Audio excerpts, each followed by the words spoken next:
राजा की अनोखी परीक्षा। ईमानदारी, आत्मविश्वास और सच्चाई पर आधारित प्रेरणादायक कहानी। राजा ने गहरी सांस ली और अपने सिंहासन पर बैठते हुए गंभीर स्वर में बोला, मैं बूढ़ा हो रहा हूँ और मेरे पास कोई वारिस नहीं है। मैं चाहता हूँ कि मेरा अगला उत्तराधिकारी इस राज्य का सबसे ईमानदार और योग्य इंसान बने। दरबार में सन्नाटा छा गया। सभी दरबारी आपस में फुसफुसाने लगे। राजा ने आगे कहा, मैं हर घर से एक युवा को बुलवाऊंगा। सबको एक एक बीज दिया जाएगा। जिसके बीज से सबसे सुंदर पौधा उगेगा वही मेरा उत्तराधिकारी बनेगा। राजा का ऐलान सुनकर पूरा राज्य उत्साहित हो गया। हर घर का एक एक युवा महल के सामने इकट्ठा हुआ। सभी को राजा ने एक एक बीज दिया। अर्जुन अपनी माँ से उत्साह से कहता है, माँ, ये बीज राजा ने दिया है।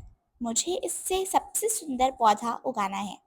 मैं ये मौका हाथ से नहीं जाने दूंगा। अर्जुन ने बड़े प्यार से बीज को मिट्टी में बोया। रोज सुबह उठकर वह उसे पानी देता, धूप में रखता और उम्मीद से देखता कि कब बीज से अंकुर निकलेगा। दिन बीतते गए। 1 हफ्ता, 2 हफ्ते, फिर 1 महीना, लेकिन गमले से कुछ भी नहीं होगा। अर्जुन निराश होता रहा, मगर उसने हार नहीं मानी। वह रोज गमले को निहारता और मन ही मन सोचता, कहीं मुझसे कोई गलती तो नहीं हो गई, पर मैंने तो सब कुछ ठीक किया है। फिर पौधा क्यों नहीं उग रहा? 3 महीने बाद राजमहल का दरबार फिर से सजा हुआ है। सभी युवा अपने अपने गमले लेकर दरबार पहुंचे।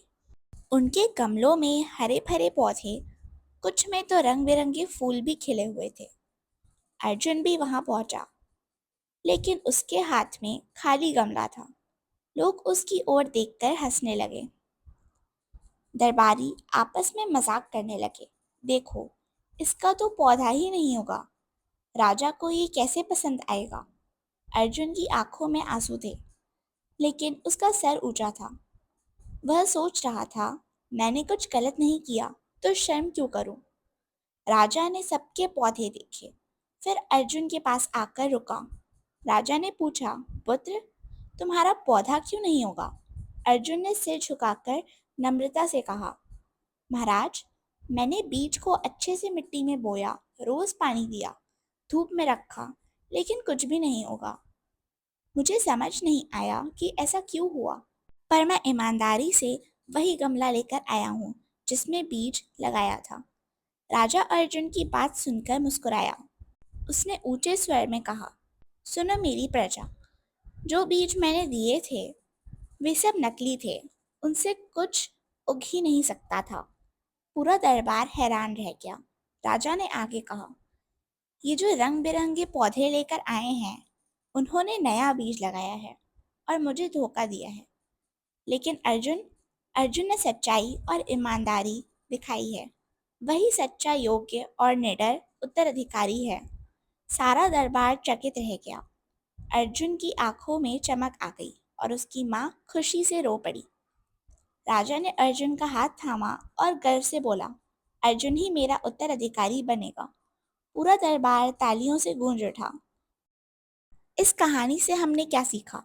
सच्चाई और ईमानदारी की हमेशा जीत होती है और धोखा कभी ज़्यादा दूर तक नहीं चलता।